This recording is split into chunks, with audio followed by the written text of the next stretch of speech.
WrestleMania 43 is officially confirmed for Saudi Arabia, and new reports have shed light on why the milestone event is scheduled for 2027 rather than 2028. According to Wrestling Observer Radio, WWE originally planned to stage the show a year later, but scheduling conflicts forced it to move forward. Bryan Alvarez explained that the change ultimately came down to Turki Al-Sheikh, the powerful figure financing the deal, who has the leverage to make these decisions. Alvarez also emphasized that Saudi Arabia's involvement goes beyond funding. Officials are looking to shape the card itself, requesting specific matches, and willing to spend heavily to get what they want, even if it takes months of negotiation to make them happen. That influence could lead to major comebacks. Alvarez noted that Saudi partners want legends with major name value, including those long retired, to be a part of the event. While he made it clear that matches such as The Undertaker vs. Shawn Michaels or The Rock vs. Steve Austin have not been confirmed, he explained that WWE is expected to reach out to stars of that caliber, offering them the option to return for what would be massive paydays. If those plans come together, WrestleMania 43 will not only be the first Mania held outside of North America, but it could also deliver nostalgia-driven dream matches, a continuation of Saudi Arabia's history of requesting marquee bouts since its partnership with WWE began in 2018. There had been internal talks about running 2 WrestleManias in one year to keep one in North America, but that idea has now been scrapped. PW Insider confirmed that the Saudi event is the WrestleMania, not a spin-off or regional version. The branding will remain unchanged, with WWE committed to staging its biggest annual spectacle on the grandest scale in the Middle East. The move also ties into Saudi Arabia hosting the 2026 Royal Rumble, locking in back-to-back years of WWE's biggest shows. With Ari Emanuel overseeing TKO, Nick Khan leading WWE, Dana White heading UFC, and both White and Khan handling TKO's boxing division, Dave Meltzer underlined that the real decision-maker here is Turki Al-Sheikh, whose financial backing is driving these massive deals. With Saudi Arabia's 300th anniversary celebration as the backdrop, WrestleMania 43 is being positioned as one of the most ambitious shows in WWE history. Now the spotlight turns to who could be part of that event. Do you think taking WrestleMania to Saudi Arabia is a smart move, or does letting outside partners shape the card cross the line? And if Saudi officials push for legends to return, who do you think will actually step back into the ring? John Cena, The Rock, The Undertaker, or even Batista? Stephanie Vaquer has officially shut down speculation about her health, confirming she is not injured and will be ready to compete at WrestlePalooza on September 20th. In an interview with Adrian Hernandez, she addressed the rumors head-on, saying, "No, I saw on social media, sometimes many things not real. No injuries, I'm ready. I'm ready for Raw next Monday, so no injuries, I'm good." The concern began after the September 8th episode of Raw, where a scheduled contract signing between Vaquer and Io Sky for the vacant Women's World Championship was abruptly pulled without explanation. The cancellation immediately sparked reports that Vaquer may have suffered a minor injury, though speculation at the time suggested she would likely still be cleared for WrestlePalooza. Those doubts were quickly silenced the very next night on NXT. Vaquer appeared alongside Tiffany Stratton and Rhea Ripley, confronting Fatal Influence to set up a 6-woman tag team match for NXT Homecoming on September 16th. That appearance, along with her own statement, confirmed she will be moving forward as planned into one of WrestlePalooza's marquee matches. With WWE's inaugural premium live event just around the corner, Vaquer's clarification ensures that the Women's World Championship picture remains intact. The lingering debate, however, is whether WWE should have been more transparent about the last-minute change on Raw, or if keeping things quiet was the right call. Would you have preferred WWE explain the cancellation immediately, or do you think the company handled it the best way possible? AJ Lee's recent return to WWE has been seen as a triumph for the company, delivering on something fans have wanted for a long time. However, some people are now accusing Triple H of stockpiling big audience pops. Lee's return obviously got a huge reaction in the moment, yet on the latest Behind the Turnbuckle podcast, Vince Russo called out Triple H's booking style. He claimed that the game stocks up pops rather than building a long-term story.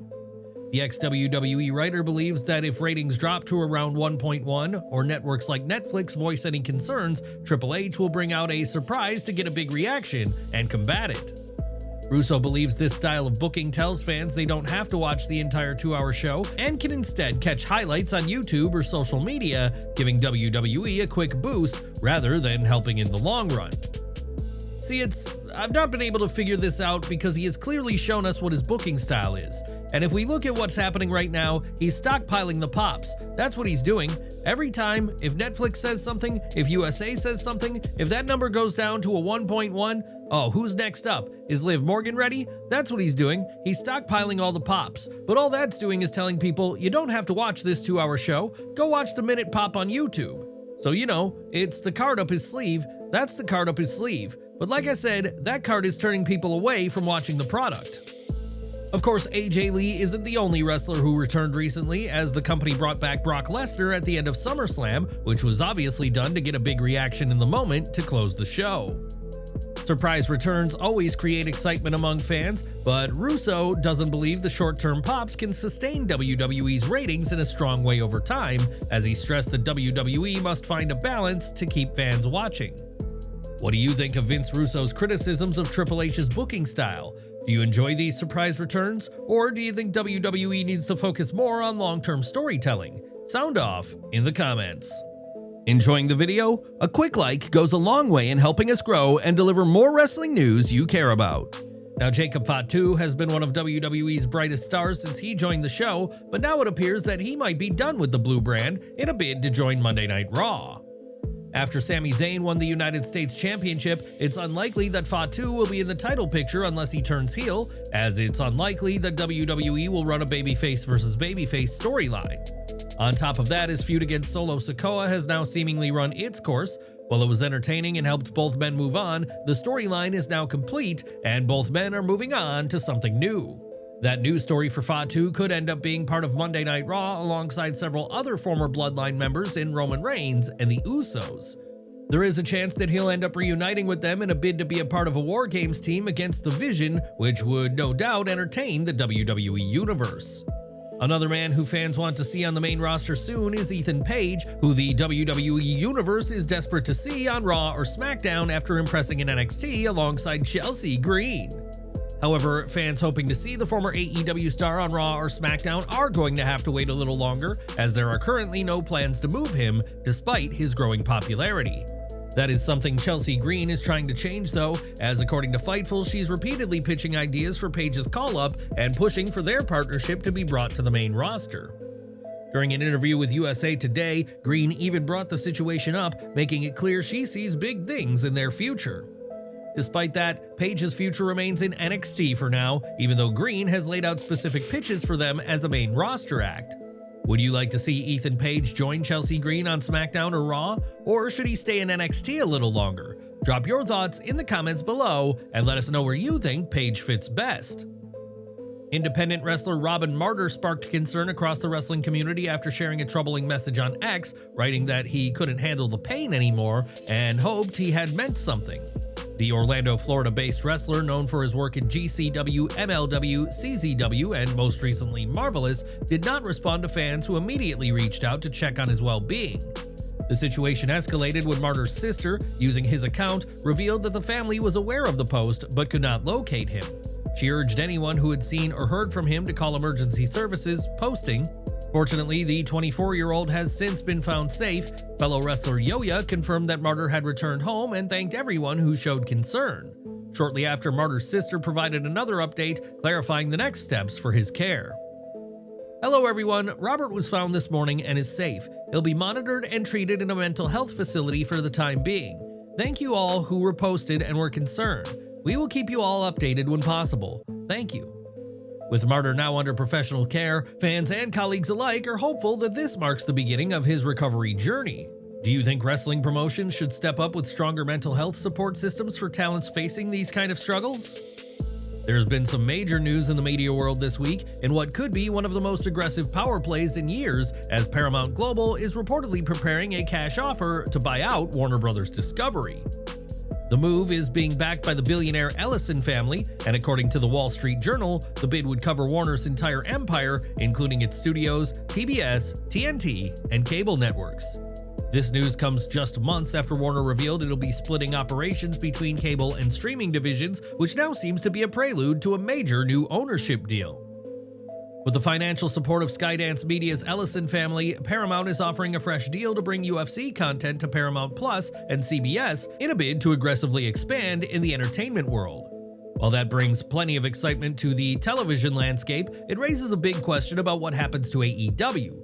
Discovery is the current home of AEW via TBS and TNT, and any shakeup at the top level could have consequences for its future. With TKO's UFC content coming in through the Paramount side and AEW tied to Warner's networks, this deal could ultimately create a competitive battle in the wrestling landscape.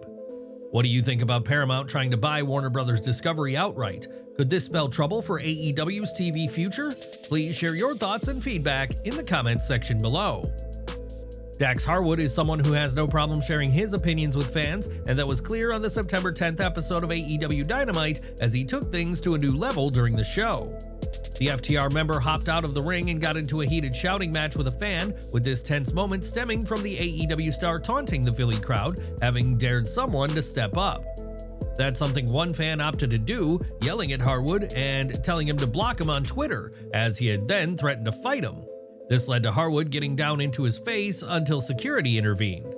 It hasn't taken long for people to identify the fan as Brandon the Heel, who took to Twitter to confirm he was the man arguing with Harwood, as he shared footage of the argument by saying, "Dax, FTR, hashtag AEW Dynamite." Another user wasn't impressed by his actions, claiming that he was trying to clown Harwood by making him look soft on television, to which Brandon said, "B? Not at all." Of course, anytime a fan is involved in something like this, there is speculation that they're a plant, but given how it unfolded and Brandon's public comments afterward, that obviously wasn't the case here. Instead, he was just a normal fan who opted to push Harwood's buttons, and whether or not AEW planned for the moment to blow up, this got plenty of people talking. One thing is clear, it's unlikely that Brandon will get ringside tickets anytime soon, while Harwood's crowd energy is as real as it gets, which is beneficial for his character. This week's episode of AEW Dynamite saw Toni Storm pay tribute to ECW as she made her entrance for the Philly street fight, with this being a nod to the legendary Sandman. On Busted Open After Dark, Bully Ray shared a hilarious behind-the-scenes story about a text exchange he had with the ECW legend earlier that same day, just hours before Storm's match against Sky Blue. Bully revealed the message was unrelated and was about a fan drawing that featured Sandman and Nancy Sullivan, who managed him in ECW. It made Bully think about his recent on-screen interaction with Storm, where she knighted him in a playful moment. Bully revealed that Sandman himself turned his attention to Storm's match, telling Bully that if she didn't come out smoking a cigarette, drinking a beer, and smashing the can on her head to the point that she bled, then Bully would be considered a failure of a human. It was a hilarious comment that showcased Sandman's humor alongside his bloodthirsty nature, which fans are familiar with from his career. However, Bully's story didn't stop there, as Sandman revealed he was thrilled after the show because there was an even deeper connection to Storm's performance. Storm used a kendo stick throughout the match, but it wasn't just a random weapon that she picked up, as it was a personal gift from the Sandman himself. He'd not only given Storm it, but he signed it too, making her entrance and eventual attack a true passing the torch moment. Storm picked up a win against Sky Blue, with fans discussing the blend of humor and chaos after the match, as it helped elevate the experience to be something special. Sandman blessing Storm with his iconic weapons certainly made the moment even more of a big deal, ensuring that the AEW fans in Philly will remember it forever.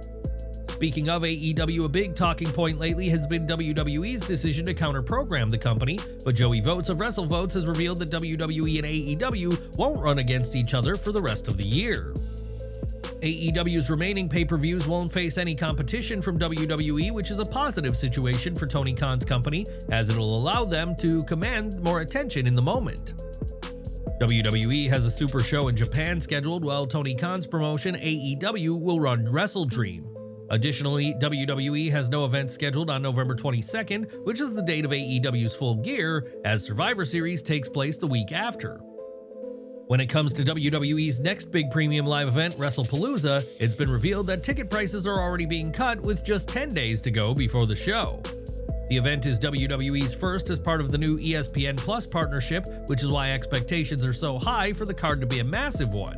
So far, over 10,000 tickets have been distributed. However, nearly 1,900 seats are still available, and WrestleTix has announced that the cheapest standard admission ticket has dropped from $220.90 to $192, indicating that WWE is adjusting its pricing to fill the venue. What do you think about WWE's decision to cut the prices of tickets for WrestlePalooza after so many fans had already paid full price? Let us know in the comments. WWE fans haven't seen Rey Mysterio in the ring since WrestleMania 41 weekend when he suffered a groin injury that forced him out of the grandest stage of them all. However, it might not be too long before fans see the Hall of Famer back in the ring, as his road to recovery has hit its final stretch, which is a positive for the company. According to PW Insider Elite, Mysterio is expected to be at WWE's Performance Center next week as part of his final rehab steps, pointing to the fact that his return is going to be sooner rather than later. The legendary performer has been sidelined since April, with his injury occurring in a routine moment where a motion just went wrong. It took him out of his expected WrestleMania match against El Grande Americano, with Rey Fenix stepping in to replace him.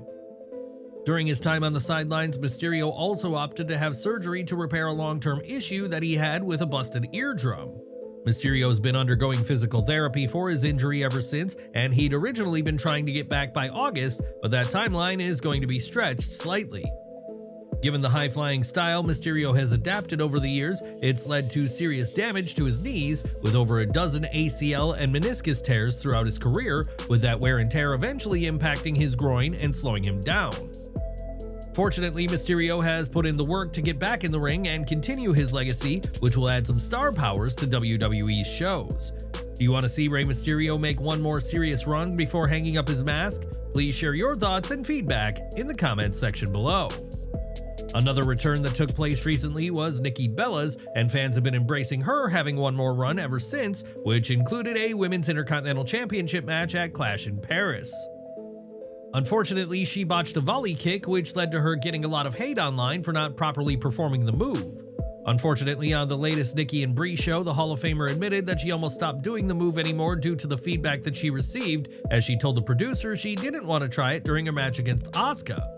However, one of WWE's veteran coaches reminded Bella that the move has been built up over the years and that she shouldn't let one bad night ruin that. They explained that wrestlers would simply try again in the past when they failed, during an era when social media didn't exist. Nikki opted to trust that opinion, and she executed the move successfully, as she admitted that this experience taught her a lesson not to let social media magnify her failures. We are ending today with news about another former WWE superstar being open to a return to the company, which could ultimately impact AJ Lee's run. From the moment she returned, fans have speculated about the possibility of her former tag team partner Saraya joining her in the company, and that's something the former AEW star is apparently open to doing. During a recent interview with Busted Open Radio, Saraya, better known to WWE fans as Paige, admitted she misses the locker room.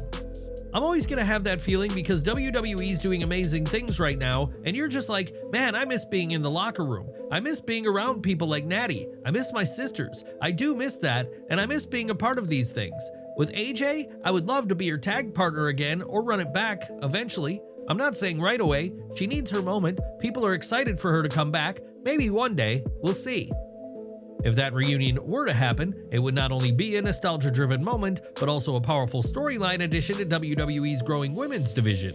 For right now, AJ has her spotlight, but the door clearly remains open for a future reunion that fans would welcome with open arms. Do you think WWE should pull the trigger on an AJ Lee-Saraya reunion, or is it better saved as a long-term payoff?